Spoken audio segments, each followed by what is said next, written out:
नमस्कार दोस्तों, HP जेवीडी commission के लिए मैथ के इंपॉर्टेंट क्वेश्चन की सीरीज़ हम आपके लिए लाए हैं। इसी सीरीज़ का आज ये पार्ट फर्स्ट होगा। एज़ पर HPRCA सिलेबस हर एक टॉपिक हम इस सीरीज़ में कवर करेंगे। अगर किसी पार्ट में कोई टॉपिक छूट भी जाता है तो आने वाले पार्ट्स में वो टॉपिक डेफिनेटली कवर हो जाएगा। आपने बस हमारे साथ बने रहना है, ज़रूर आपको यहाँ से हेल्प मिलेगी। स्टार्ट करते हैं फर्स्ट क्वेश्चन से। सिंप्लीफिकेशन का ये क्वेश्चन है तो सिंपल कर लो इसको। 2 का स्क्वायर कितना हो जाएगा, 4 हो जाएगा, प्लस 8 का स्क्वायर और स्क्वायर रूट, तो देखो स्क्वायर से स्क्वायर रूट कैंसिल हो जाएगा, यहाँ 8 आ जाएगा, माइनस 2 इंटू 4 का स्क्वायर रूट 2 होगा, 2 इंटू 2 4 हो जाएगा, माइनस 11, 4 प्लस का माइनस का कैंसिल आउट हो जाएंगे, 8 माइनस 11 माइनस 3 आंसर आ जाएगा। नेक्स्ट क्वेश्चन देखते हैं। इसमें बोला है दो कंसेक्यूटिव पॉजिटिव नेचुरल नंबर का जो प्रोडक्ट है वो 272 है।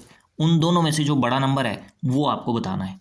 तो कंसेक्यूटिव नेचुरल नंबर क्या होंगे, अगर एक 6 है तो अगला 7 होगा, अगर एक 7 है तो अगला 8 होगा। ठीक है, तो अगर छोटा नंबर हम x मान लें तो जो बड़ा नंबर होगा वो x प्लस 1 ही होगा। ठीक है ना, तो ये कंसेक्यूटिव नंबर हमने ले लिए। अब इनका प्रोडक्ट आपको बोला है छोटा नंबर मल्टीप्लाई बड़ा नंबर, तो इनका प्रोडक्ट आपको बोला है 272 है। ठीक है, बड़ा नंबर आपको बताना है। तो लेफ्ट साइड जब आप सोल्व करोगे तो आपके पास एक्स स्क्वायर प्लस एक्स आ जाएगा, क्वाड्रेटिक इक्वेशन आपकी बन जाएगी। उसको सोल्व करने में टाइम आपका ज़्यादा वेस्ट हो जाएगा। तो करो क्या, ऑप्शंस की आप हेल्प ले सकते हो। ऑप्शंस में आपको बड़ा नंबर दिया हुआ है और बड़ा नंबर हमने माना क्या है, एक्स प्लस 1। तो आप देख लो ऑप्शन 1 से x प्लस 1 की वैल्यू अगर आप 36 लेते हो तो x की वैल्यू कितनी आएगी, 35। तो 36 और 35 को क्या गुना करने पे 272 आएगा, नहीं आएगा। ऑप्शन ए जो है वो सही नहीं होगा। ठीक है ना, ऑप्शन बी से 9 उठा लो आप। अगर बड़ा नंबर x प्लस 1 आप 9 लेते हो तो x की वैल्यू 8 होगी, तो 9 इंटू 8 72, तब भी left hand side right hand side के इक्वल नहीं आएगी। ऑप्शन सी से अगर आप बड़ा नंबर यानी x प्लस 1 17 लेते हो तो छोटा नंबर क्या होगा, 16। तो 16 इंटू 17 करोगे तो वो 272 आ जाएगा, मतलब left hand side right hand side के इक्वल हो जाएगी। तो बड़ा नंबर आपको पूछा है वो कितना होगा, 17। ऑप्शन सी जो है वो सही बन जाएगा। ठीक है, अगला क्वेश्चन देखते हैं। अब इस क्वेश्चन में बोला है कि 81,661 में कौन सा छोटा नंबर ऐड कर दिया जाए कि ये 81,661 जो है वो 73 से पूरी तरह से डिवाइड हो जाए। तो इसके लिए करना क्या पड़ेगा हमको, 81,661 को हम क्या करते हैं, 73 से डिवाइड करके देख लेते हैं एक बार। तो डिवाइड करो आप, 73 वन दा 73। ठीक है, तो माइनस करोगे तो ये आपके पास आ जाएगा 8, ऊपर से 6 कैरी करोगे 86 बन गया। फिर से 73 वन दा 73 आ जाएगा। इनको माइनस करोगे आप तो कितना आ जाएगा, ये 13 आ जाएगा। 6 कैरी करोगे 136 बनेगा। फिर 73 वन दा 73 आ जाएगा आपके पास। तो 136 माइनस 73 करोगे तो आपके पास ये 63 बन जाएगा। ऊपर से 1 कैरी करोगे तो 631 आ गया। अब 73 को किससे मल्टीप्लाई करो आप कि 631 के आसपास वाला नंबर आ जाए आपके पास। तो अगर 73 को आप 9 से मल्टीप्लाई करते हो तो 657 बन जाएगा, बड़ा नंबर हो जाएगा। तो 73 को 8 से आप मल्टीप्लाई करो, तो 73 को 8 से जब आप मल्टीप्लाई करोगे तो आपके पास बन जाएगा ये 584। ठीक है, अब 631 में से 584 आप माइनस करोगे तो आपके पास रिमाइंडर जो आएगा वो आएगा 47। अब रिमाइंडर आपका 47 आ गया।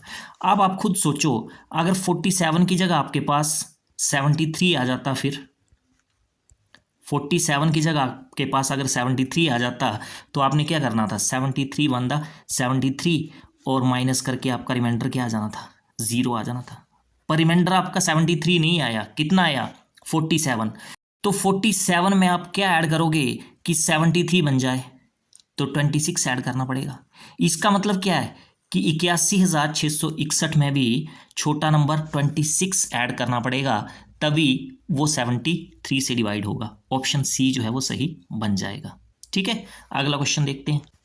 तो ये क्वेश्चन ट्रिग्नोमेट्री का है। हो सकता है स्टेटमेंट आपको थोड़ी लाइट दिख रही हो, मैं क्वेश्चन को पढ़ता हूँ साथ साथ फिगर बनाता हूँ, क्वेश्चन आपको समझ में आ जाएगा।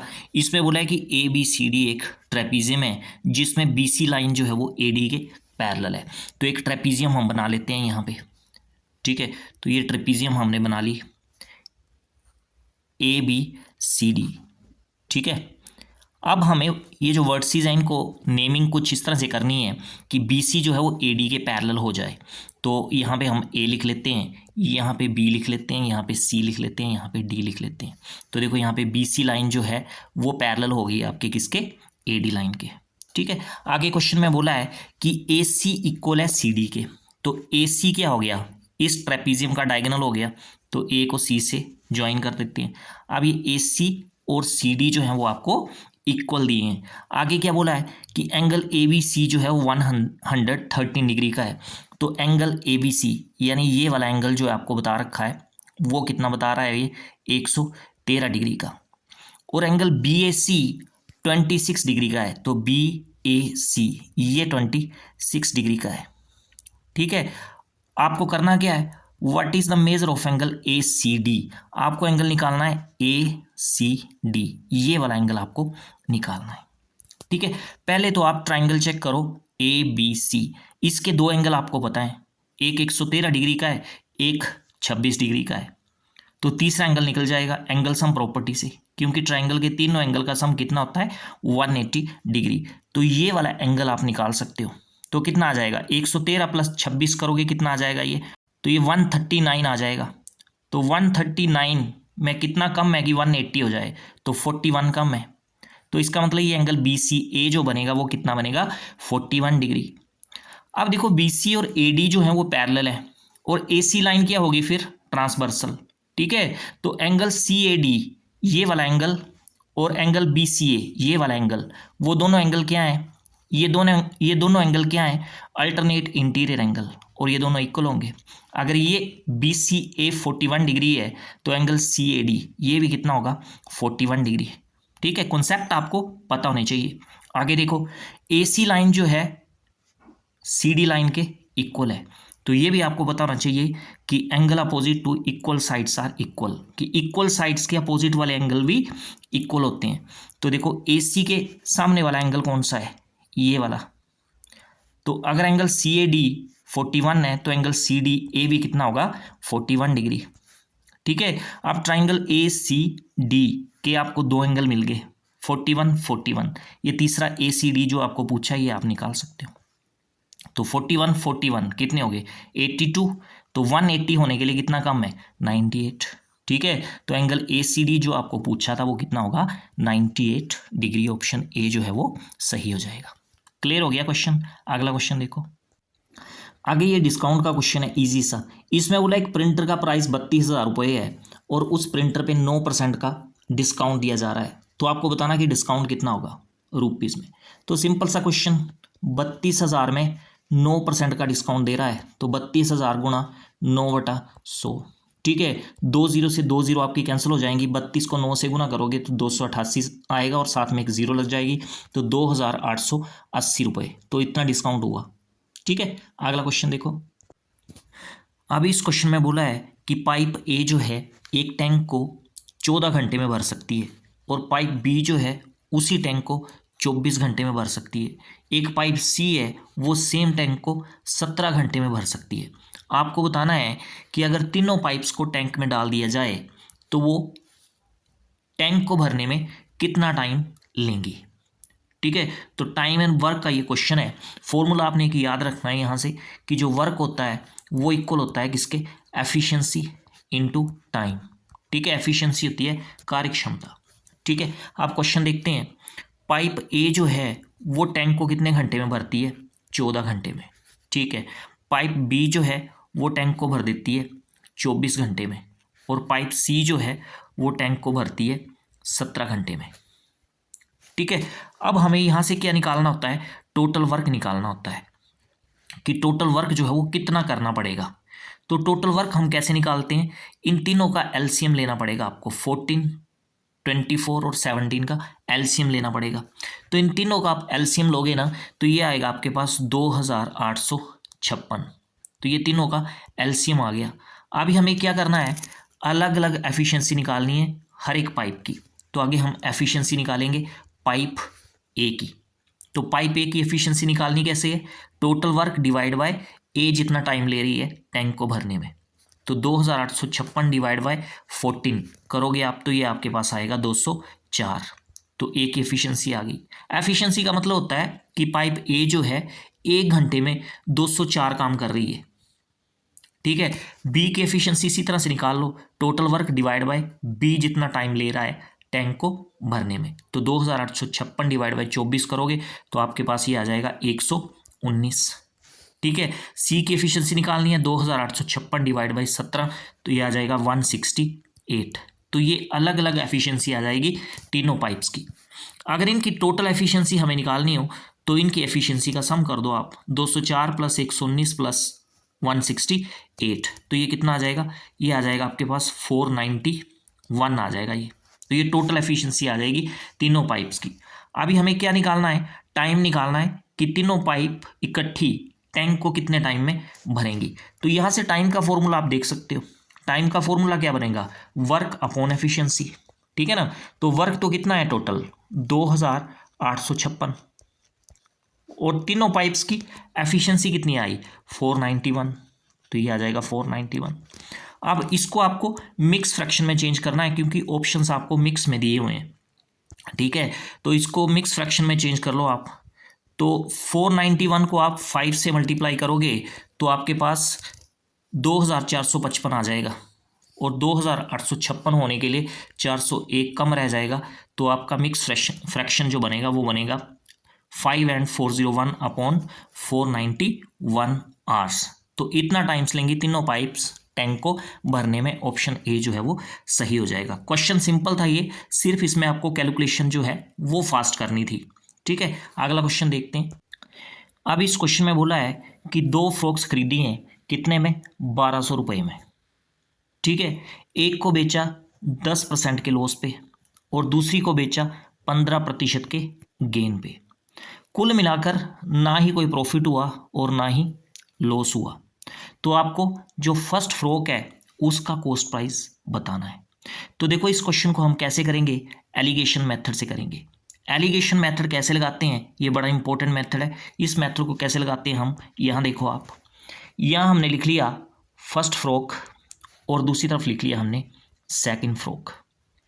लेफ्ट साइड में हम लिखते हैं, इस साइड हम लिखते हैं जो चीपर कम मूल्य जो है वो लेफ्ट साइड में लिखते हैं और ज़्यादा वाला जो है वो राइट साइड में लिखते हैं। अब यहाँ बात हो रही है प्रॉफिट और लॉस की। अब क्योंकि फर्स्ट फ्रॉक को बेचने पे 10% का लॉस हो रहा है तो ये वैल्यू कम है, लॉस है तो घाटा ही पड़ा है। तो लेफ्ट साइड में क्या लिखोगे आप, फर्स्ट फ्रॉक के लिए लिखोगे लॉस हो रहा है 10% का -10, क्योंकि लॉस हो रहा है इसलिए यहाँ 10 के साथ माइनस लगा है। दूसरी फ्रॉक को बेचने पे प्रॉफिट हो रहा है 15% का, ठीक है। तो ज़्यादा मूल्य जो है आप राइट साइड में लिखते हो, तो यहाँ दूसरी फ्रॉक को बेचने पे वैसे ही प्रॉफिट हुआ है तो यहाँ आप लिख दोगे प्रॉफिट कितने का हुआ है 15% का, तो यहाँ 15 आप लिखोगे प्लस का, ठीक है। और ओवरऑल कुल मिला के ना ही प्रॉफिट हुआ है ना ही लॉस हुआ है। तो जो कुल मिला के जो वैल्यू है, ना प्रॉफिट हुआ ना लॉस हुआ, तो वो यहाँ 0 आ जाएगी। यहाँ पता लग गया 0 क्यों आया, क्योंकि कुल मिला के पूरे सौदे में ना ही प्रॉफिट हुआ है ना ही लॉस हुआ है, इसलिए सेंटर में क्या आ जाएगा 0 आ जाएगा। अब करना क्या आपको, 0 में से -10 जो है वो माइनस करना है। तो 0 माइनस -10 तो 0 + 10 बनेगा, तो 0 + 10 कितना आएगा 10 आ जाएगा। और 15 - 0 करना है, 15 - 0 करके कितना आएगा 15 आ जाएगा। तो ये फर्स्ट जो आया आपका 15 और सेकंड जो 10 आया, ये रेशो आ गई आपकी, किसकी रेशो आ गई, ये कॉस्ट प्राइस की रेशो। क्लियर हो गया।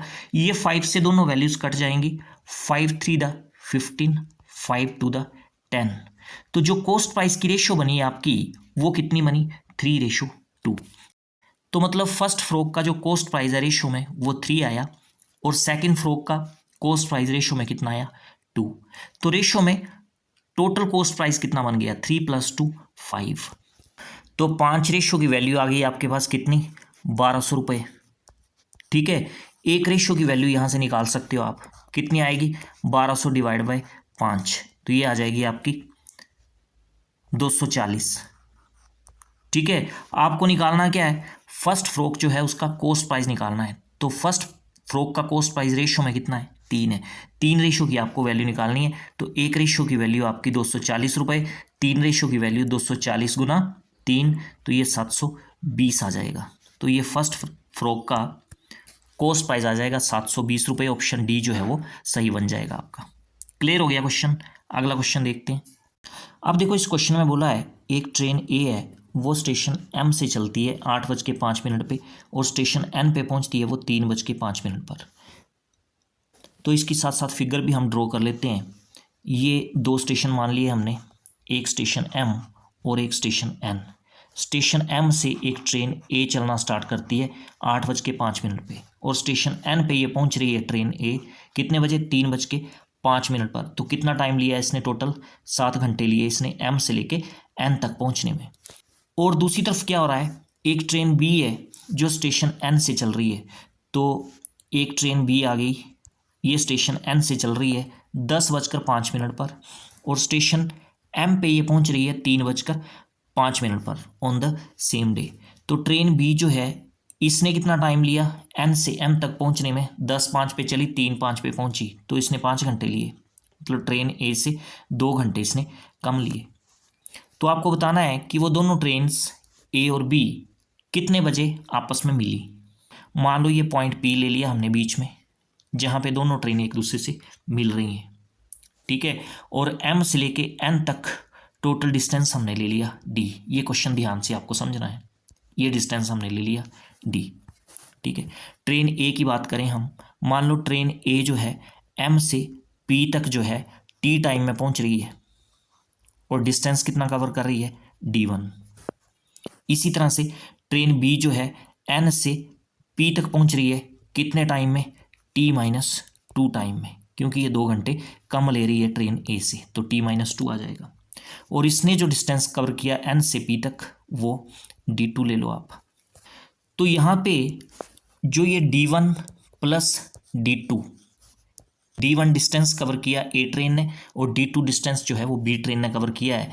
तो ये डिस्टेंस जो है वो टोटल डिस्टेंस डी के ही इक्वल होगा, ठीक है। एम से लेके पी, एन से लेके पी, तो D1 प्लस D2 जो है टोटल डिस्टेंस डी के ही इक्वल होगा ये, ठीक है। अब देखो ट्रेन ए जो है वो 7 घंटे ले रही है एम से एन तक पहुंचने में और ट्रेन बी जो है वो 5 घंटे ले रही है एन से एम तक पहुंचने में।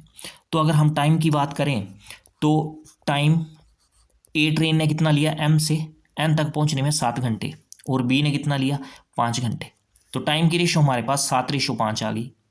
तो क्योंकि डिस्टेंस सेम है इसलिए जो स्पीड की रेशो होगी वो टाइम की रेशो की उल्टी हो जाएगी। तो अगर टाइम की रेशो 7:5 है तो स्पीड की रेशो 5:7 आ जाएगी, ठीक है।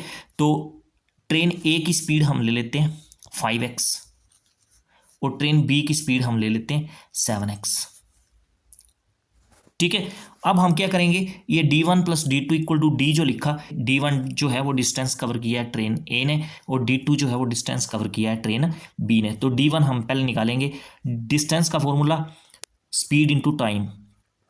तो ट्रेन ए की स्पीड कितनी है 5x इंटू ट्रेन ए जो है वो टाइम कितना ले रही है एम से पी तक पहुंचने में, तो mx इंटू टी। ये D1 की वैल्यू आ गई, प्लस आगे D2 की वैल्यू कितनी आएगी, D2 जो है वो डिस्टेंस कवर किया है ट्रेन बी ने एन से लेके पी तक, ठीक है। तो ट्रेन बी की स्पीड कितनी है 7x, तो 7x और टाइम कितना ले रही है एन से पी तक पहुंचने में T-2, ठीक है, इक्वल टू टोटल डिस्टेंस कितना है d है। d की हम वैल्यू निकाल सकते हैं x की फॉर्म में। कैसे निकाल सकते हैं, ट्रेन ए को ले लो आप। ट्रेन ए जो है वो कितना टाइम ले रही है एम से एन तक पहुंचने में 7 घंटे और ट्रेन ए की स्पीड कितनी है 5x। तो डिस्टेंस निकल आएगा ना, टोटल डिस्टेंस जो है वो निकल आएगा कितना 5x इंटू 7, ठीक है। बस इसको सोल्व कर लो आप, कितना आ जाएगा ये आएगा आपके पास 5xt प्लस मल्टीप्लाई कर लोगे 7x से तो 7xt माइनस 14x और राइट साइड में आ जाएगा 35x, ठीक है। 5xt प्लस 7xt कितना आ जाएगा, ये 12xt आ जाएगा और इक्वल टू ये माइनस का 14x जो है वो दूसरी तरफ जाएगा तो 35 के साथ प्लस हो जाएगा 49x हो जाएगा। x से x जो है वो कैंसिल हो जाएगा, t की वैल्यू यहाँ से निकाल सकते हो आप, कितनी हो जाएगी 49/12। ये आवर्स में आएगी, आपको मिनट्स में चेंज करनी हो तो 60 से मल्टीप्लाई कर सकते हो आप। तो 12 से ये 60 कटेगा, यहाँ 5 आ जाएगा 49 को 5 से मल्टीप्लाई करोगे तो ये 245 आ जाएगा, मिनट में आ जाएगा ये। ठीक है, अब इसको अगर आपको आवर्स में चेंज करना है तो 245 मिनट्स कितने आवर्स हुए, तो ये हुए आपके 4 आवर्स और 5 मिनट ही हुए। ठीक है, 4 आवर और 5 मिनट। तो ट्रेन ए को एम से पी तक पहुंचने में कितना टाइम लगा, टी की वैल्यू आ गई ना आपके पास, 4 घंटे और 5 मिनट। और ट्रेन ए जो थी वो कितने बजे चली थी, 8:05 पे, 8:05 पे चली थी और उसको टाइम कितना लगा पी तक पहुंचने में, 4 घंटे 5 मिनट। तो इन दोनों को प्लस कर लो तो 12:10। इसका मतलब दोनों ट्रेनें आपस में कब मिलेंगी, 12:10। ऑप्शन ए जो है वो सही बन जाएगा। क्लियर हो गया ये क्वेश्चन। अगला क्वेश्चन देखते हैं। इस क्वेश्चन में आपको क्यूबॉइड का सरफेस एरिया निकालना है। क्यूबॉइड की लेंथ, ब्रेथ और हाइट आपको दे के रखी है। सिंपल सा क्वेश्चन है ये। सरफेस एरिया क्यूबॉइड का कैसे निकालते हैं, फॉर्मूला क्या आता है, 2 × length into width plus width into height plus length into height. ठीक है, तो ये फॉर्मूला यूज़ करोगे, आपके पास सरफेस एरिया आ जाएगा क्यूबॉइड का। लेंथ इंटू विड्थ करोगे, 8 × 5 करोगे, कितना आ जाएगा यहाँ पे 40, प्लस विड्थ इंटू हाइट करोगे तो 5 × 3 कितना आ जाएगा 15, प्लस लेंथ इंटू हाइट करोगे तो 8 × 3 कितना आ जाएगा 24। ठीक है, तो 2 × 40 + 15 कितने हो गए 55, 55 + 24 कितने हो गए 79। तो 79 को 2 से मल्टीप्लाई करोगे 158 सेंटीमीटर स्क्वायर। तो ये आएगा सरफेस एरिया ऑफ क्यूबॉइड। ठीक है, अगला क्वेश्चन देखते हैं।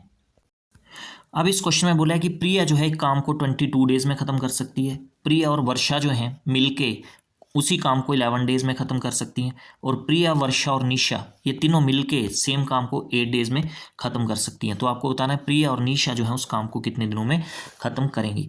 तो हम यहाँ पे लिख लेते हैं, प्रिया जो है वो काम को कितने दिनों में ख़त्म कर रही है 22 डेज में।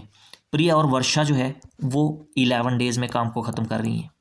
ठीक है, और प्रिया, वर्षा और निशा ये मिलके काम को 8 डेज में ख़त्म कर रही हैं। ठीक है, यहाँ से हम क्या निकालेंगे, टोटल वर्क पहले निकालेंगे कि टोटल काम है कितना। वो कैसे निकालते हैं, 22, 11 और 8 इन तीनों का एलसीएम लेंगे तो इन तीनों का एलसीएम आ जाएगा 88। उसके बाद क्या निकालेंगे हम, एफिशिएंसी निकालेंगे इनकी। ठीक है, तो P की एफिशिएंसी कैसे निकलेगी, टोटल वर्क डिवाइड बाय 22 तो कितना आ जाएगा 4 आ जाएगा ये।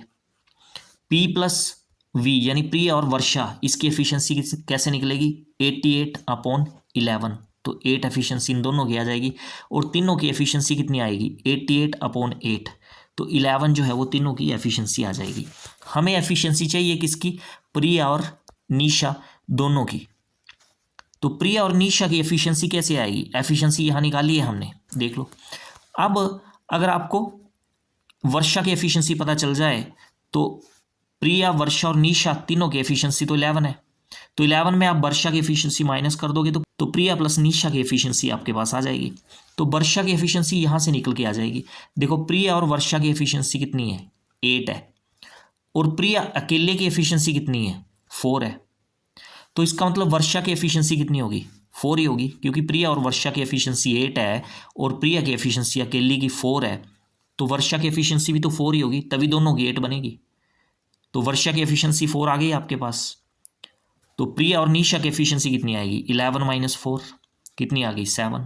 तो प्रिया और निशा की एफिशिएंसी चाहिए आपको, क्योंकि आपको बताना है कि प्रिया और निशा काम को कितने दिनों में ख़त्म करेंगी।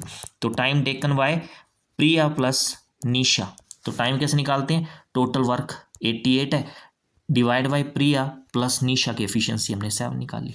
तो 88/7 डेज लेंगी ये दोनों काम को ख़त्म करने में। तो ऑप्शन डी जो है आपका यहाँ पे सही हो जाएगा। तो ये थे आज के लिए क्वेश्चंस। आई होप सारे क्वेश्चंस आपको अच्छे से पता चल गए होंगे। वीडियो अगर आपको अच्छा लगा तो वीडियो को लाइक और शेयर आप ज़रूर कर दें। चैनल पर अगर आप नए हो तो चैनल को सब्सक्राइब भी आप कर लें। तो मिलते हैं नेक्स्ट वीडियो में कुछ और इम्पोर्टेंट क्वेश्चंस के साथ। आज के लिए फ़िलहाल इतना ही। Thank you.